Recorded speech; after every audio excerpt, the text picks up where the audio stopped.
En nombre del Padre, y del Hijo, y del Espíritu Santo. Amén.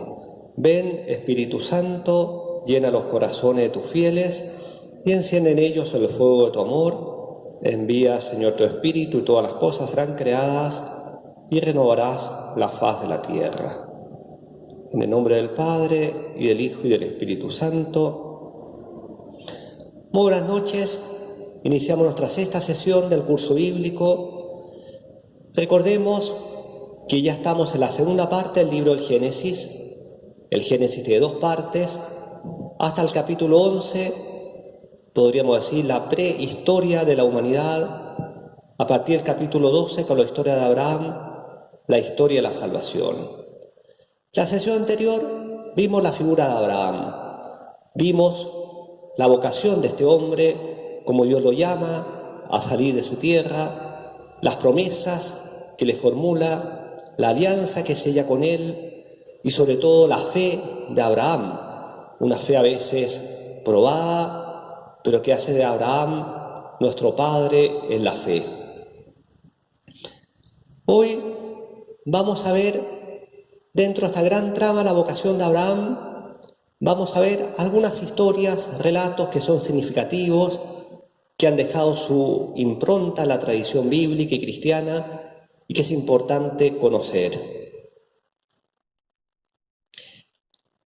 Antes de entrar en estas historias, recordemos algunas cosas que ya hemos dicho. El Antiguo Testamento contiene todavía algunos elementos imperfectos, pasajeros. ¿Por qué? Porque Dios va poco a poco, paulatinamente, revelándose a una humanidad que quedó, como lo vimos en las primeras sesiones, muy corrompida por el pecado. El pecado original desencadenó toda una historia de pecado que hizo que el hombre se degradara, se degradó también su sentido moral.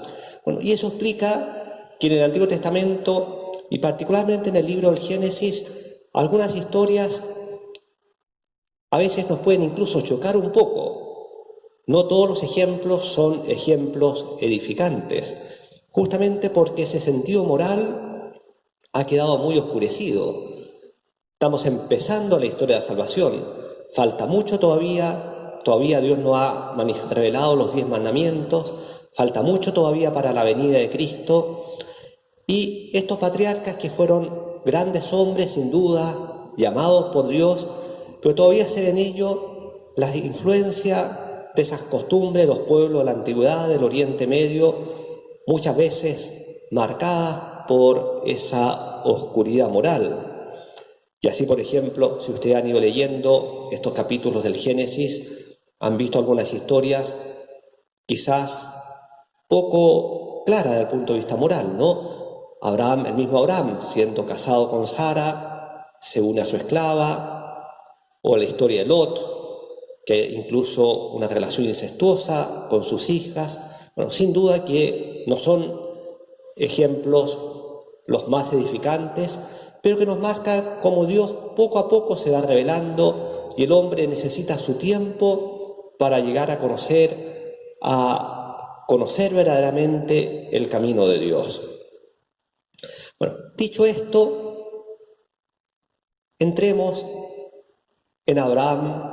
Vamos a leer un relato que nos muestra el estilo de vida de los patriarcas.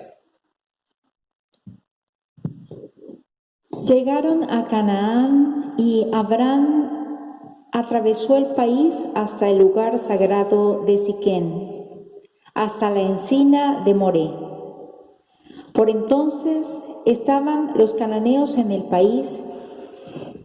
Yahvé se apareció a Abraham y le dijo: a tu descendencia he de dar esta tierra.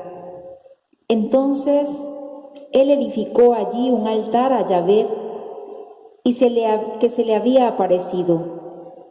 De allí pasó a la montaña, al oriente de Betel, y desplegó su tienda entre Betel al occidente y ahí al oriente. Allí edificó un altar a Yahvé e invocó su nombre. Luego Abraham fue desplazándose por acampadas hacia el Negev. Ustedes recordarán que dijimos que estos patriarcas antiguos eran seminómades. Iban con sus rebaños, desplegando sus tiendas, acampando. Y este texto que hemos leído nos muestra un poco el itinerario de Abraham en esta tierra que Dios le promete. Es una tierra que todavía no es poseída por Abraham. La promesa es a su descendencia. ¿Quiénes habitaban en el país? Los cananeos. Bueno, y vemos cómo Abraham va pasando por diversas localidades. Ustedes ven acá el mapa: Siquem, luego Betel, luego Mamre, que queda al lado de Hebrón, que eran localidades cananeas donde Abraham erige un altar, hace un sacrificio a Dios. De alguna manera nos muestra esta vida, ¿no?, de los patriarcas que todavía invocaban a Dios en los mismos lugares sagrados que tenían los cananeos. De hecho, algunos de estos nombres van a ser conocidos en la Biblia: Siquem, Betel. Y finalmente Abraham, con los suyos, se van a establecer en la zona del desierto, el Negev, donde ustedes ven ahí Hebrón, Beersheba, la parte sur de la tierra de Canaán. Ahí se van a establecer estos patriarcas.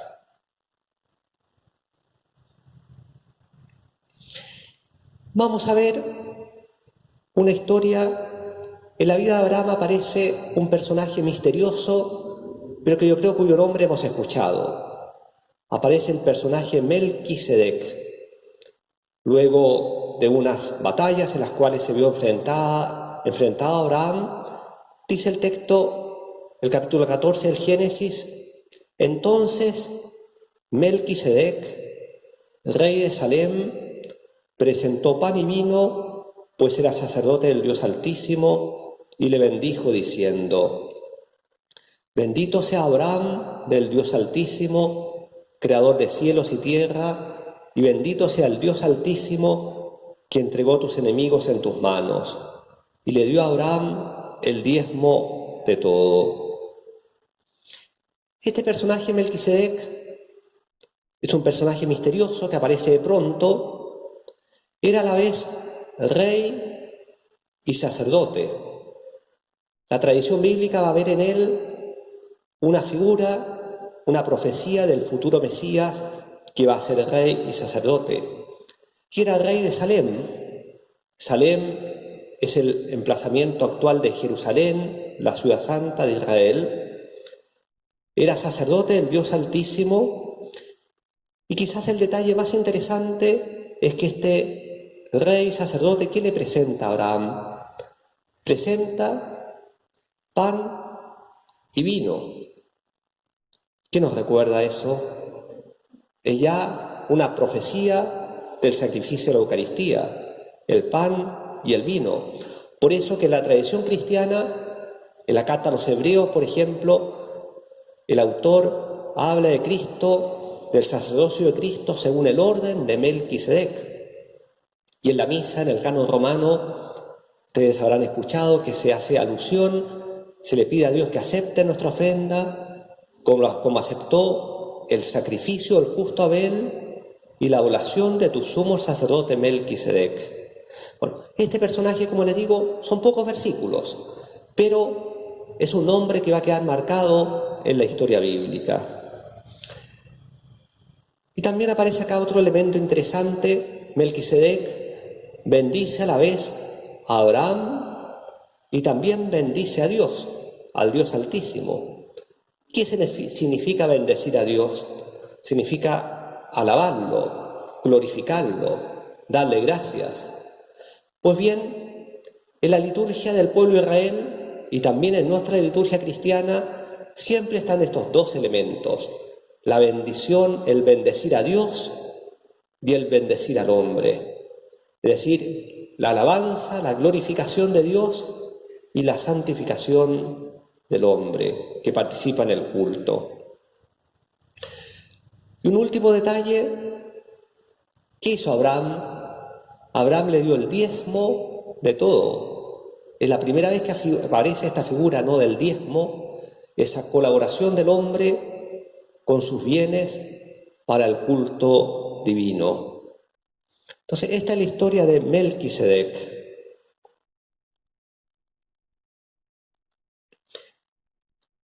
Hay otro episodio en la vida de Abraham misterioso y que ha pasado a la tradición cristiana, lo que se llama la teofanía de Mambré. Mambré, ya lo vimos, ¿no?, queda muy cerca de Hebrón, donde se estableció Abraham en el desierto en Negev, y todavía no se cumplía la promesa. Dios le había prometido un hijo en sus entrañas, y el texto, ustedes lo pueden ver después en el capítulo 18 del Génesis, aparece Dios, Yahvé, que visita a Abraham en la forma de un hombre, acompañado de otros 2 hombres, y le va a anunciar que Sara dentro de un año tendrá un hijo. Pero si ustedes ven el texto, y se los doy como tarea, podríamos decir, aparecen algunos detalles curiosos. Eran 3, pero Abraham se dirige a ellos como uno. Bueno, en esto la mirada cristiana ha visto ya un anuncio de la Trinidad. Son 3 personajes, pero que hablan como uno y al cual Abraham se dirige como uno. Hay, por así decir, una vacilación entre el plural y el singular. Se los señalo, quizá ustedes leyendo el texto lo van a comprender mejor, pero de hecho esta historia se llama la teofanía, manifestación de Dios en Mambré, ha marcado incluso la historia del arte cristiano. Hay muchos cuadros que presentan a estos 3 personajes ya como una figura, una profecía de la futura Trinidad que todavía sin duda no se manifiesta plenamente.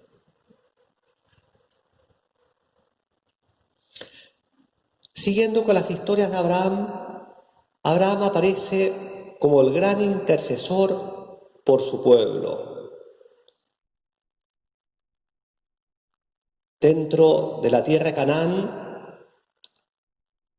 había 2 ciudades pecadoras, Sodoma y Gomorra, que han quedado en la tradición, ¿no?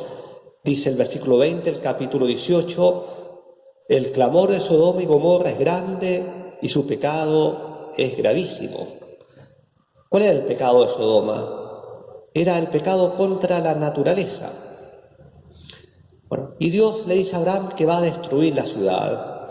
Y ahí, en un texto muy bonito, muy conocido, Abraham empieza a interceder por esta ciudad pecadora. Y le dice Abraham a Dios, Señor, ¿y si hubiera 50 justos? ¿Tú igual la destruirías? Dios le dice, no, en atención a esos 50 justos, no la destruiría. Y poco a poco va Abraham bajando la petición. ¿Y si hubiera 45 justos? ¿Y si hubiera 40? ¿Y si hubiera 30? ¿Y si hubiera 10? Y Dios cada vez le responde lo mismo. Si encuentro 40, 30, 10 justos, no la voy a destruir. ¿Qué es lo interesante de esto? Una parte, la fuerza intercesora del hombre de Dios, y luego el papel salvador que tienen los santos. Es decir, aun cuando los justos sean pocos, pero esos justos de alguna manera están salvando al mundo. Abraham se detuvo en su petición en 10 justos. No se atrevió a ir más allá. Y de hecho, ni siquiera había 10 justos en Sodoma. Por eso las ciudades pecadoras van a ser destruidas. Pero si miramos este texto a la luz del conjunto de la Escritura, más tarde, mucho más tarde, los profetas, Jeremías, Ezequiel, van a llegar a decir que si hubiera un justo, la ciudad puede salvarse. Y en el profeta Isaías aparece la figura del siervo sufriente, ese hombre que carga sobre sí, ese hombre justo, santo, pero que carga sobre sí el pecado de toda la humanidad, expía por los pecados de toda la humanidad. Nosotros que somos cristianos, ¿qué podemos decir? ¿Quién es ese justo? ¿Quién es el único justo que es causa de salvación para toda la humanidad? Jesucristo. Jesucristo, el Hijo de Dios.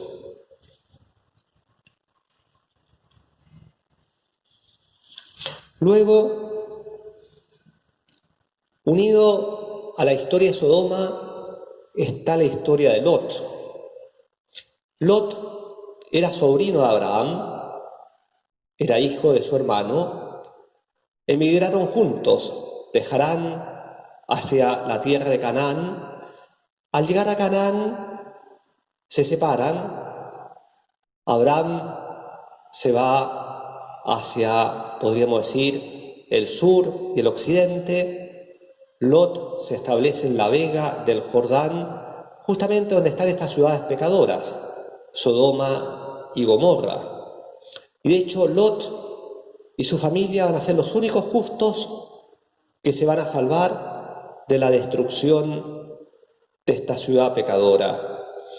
Bueno, aparece ahí estos tres personajes que se habían aparecido a Abraham, que yo les dije que eran como una prefiguración de la Trinidad, van justamente a Sodoma para verificar el pecado de la ciudad y anunciar la destrucción.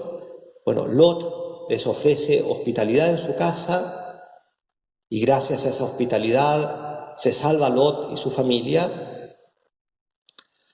Ahora, cuando escapan de la ciudad, Lot con su familia, Dios les dice que tienen que escapar pronto, correr a los montes a refugiarse, porque va a destruir la ciudad. Pero les hace una advertencia, les dice que no miren para atrás. Bueno, Lot, la mujer de Lot, curiosa, miró para atrás y quedó convertida en estatua de sal. De alguna manera nos muestra esta historia cómo cuando miramos para atrás en nuestra vida, de alguna manera nos paralizamos si nos quedamos mirando para atrás. El Señor va delante de nosotros. Bueno, la historia de la destrucción de estas ciudades aparece en el capítulo 19 del Génesis. Y otro detalle dice, cuando Dios destruyó las ciudades, se acordó de Abraham y puso a Lot a salvo. Es decir, ¿por qué salvó a Lot? En razón de Abraham. Nuevamente está esta idea, ¿no? Cómo un justo puede ser causa de salvación para otros o para muchos. Podemos pensar también en nuestro mundo, un mundo tantas veces marcado por el mal, por el pecado, pero si el mundo se salva, si el mundo no perece, es quizás porque hay almas santas que interceden, que de alguna manera expian por los pecados del mundo.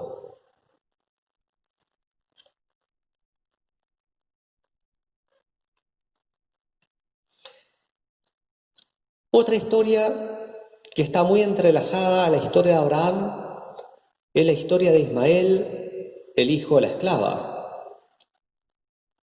¿Recuerdan ustedes la promesa que Dios le hace a Abraham? Tarda en cumplirse. De hecho, van a pasar casi 25 años.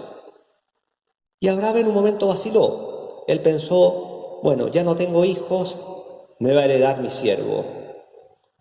Luego Dios le dice, no, va a ser un hijo salido de ti. Entonces piensa, mi mujer es estéril, me voy a unir a la esclava, a Agar. Agar era la esclava. Bueno, y ahí engendra un primer hijo, Ismael. Cuando Agar queda embarazada, parece que desprecia de alguna manera a Sara, su ama, su dueña, y decide, y ante la enemistad que se da, decide huir, escapar. Pero en esa huida, Dios le sale al alcance y le dice, multiplicaré de tal modo tu descendencia que por su gran número no podrá contarse. Sí, también hay una promesa para la descendencia de la esclava. Parecía la promesa de Abraham, aun cuando la promesa de Abraham va a ir por Isaac, sabemos, ¿no? Por su hijo legítimo. Pero hay una promesa parecida, será una descendencia numerosa. Bueno, Agar vuelve donde sus amos, nace Ismael, nuevamente Dios le dice, le bendigo, le hago fecundo, pero mi alianza la estableceré con Isaac. Es decir, hay también una promesa para la descendencia de la esclava, pero la alianza va a continuar por la línea legítima, por Isaac. Y finalmente Ismael va a crecer y nuevamente ante la enemistad entre Sara y Agar, Abraham va a expulsar a Agar e Ismael. Leamos el texto.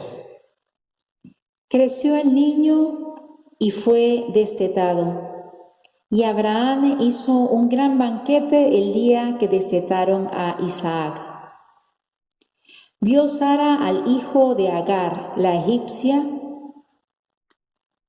que había dado de Abraham, jugando con su hijo Isaac. Y dijo a Abraham: despide a esa criada y a su hijo, pues no va a heredar el hijo de esa criada juntamente con mi hijo, con Isaac. Sintiólo mucho Abraham por tratarse de su hijo, pero Dios dijo a Abraham: no lo sientas ni por el chico ni por tu criada.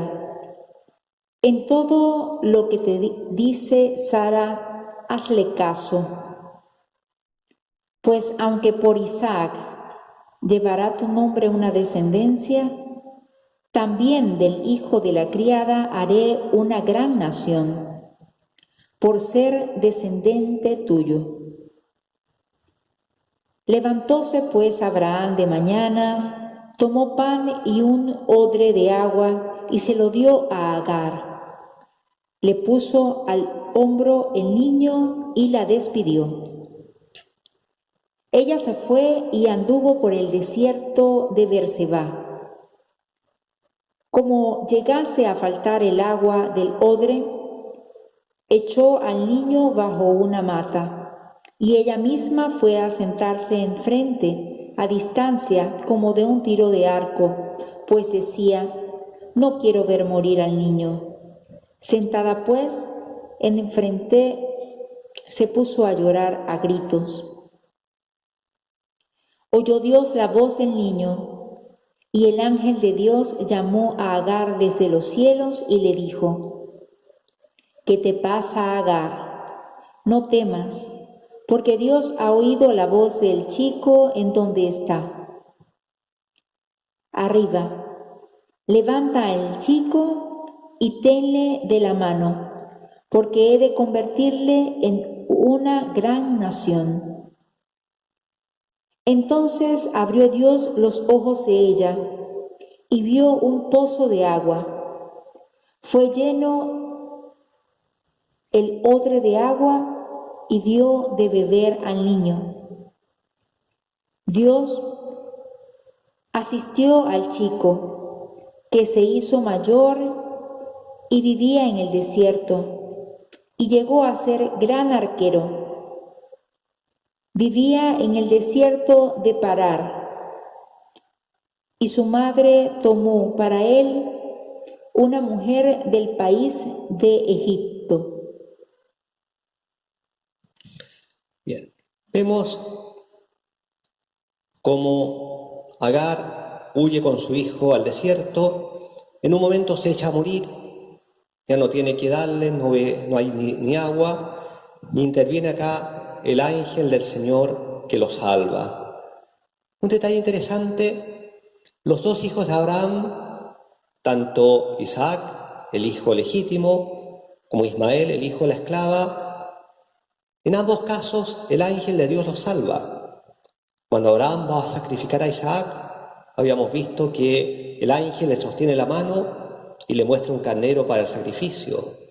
Y acá, cuando Agar se echa a morir, interviene el ángel de Dios y le muestra un pozo. Hay un paralelismo entre los dos textos, ¿no? Bueno, y nuevamente la promesa de que también a este hijo tendrá una gran descendencia. Bueno, y en la tradición bíblica, ¿cuál es la descendencia de Ismael? Son los árabes. El pueblo árabe se siente descendiente de Ismael. Por eso que los árabes también reconocen a Abraham como su antepasado.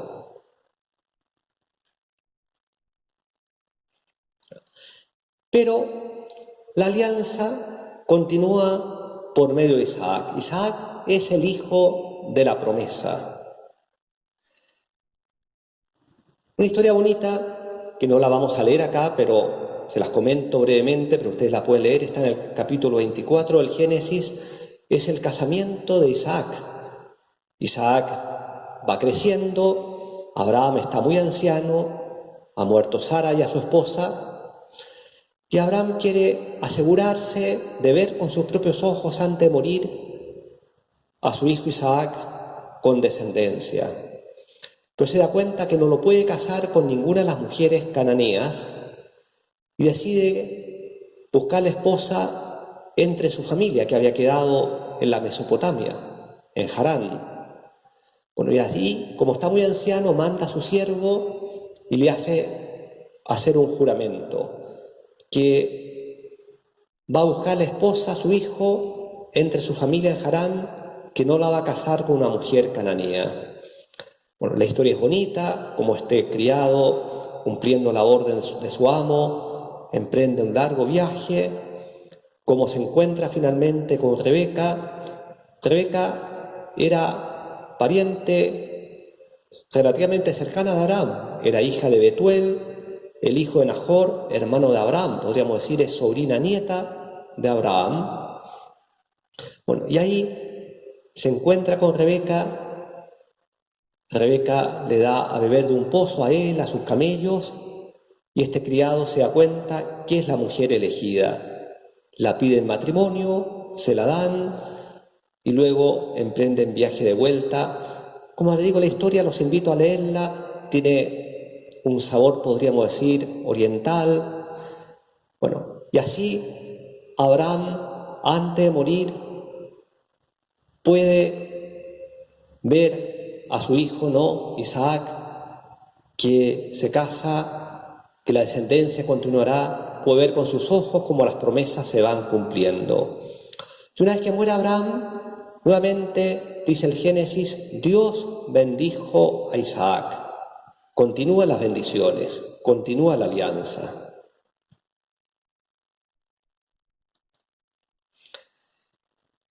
Como les dije, Sara había muerto poco antes, y para enterrar a Sara, Abraham va a adquirir una tumba en la cueva de Macpelá, cerca de Hebrón, y es la primera, es un detalle pero que no deja de ser importante, porque la adquisición de esa tumba, que quedaba en una cueva dentro de una finca, dentro de un predio, es la primera propiedad de los patriarcas en esta tierra prometida.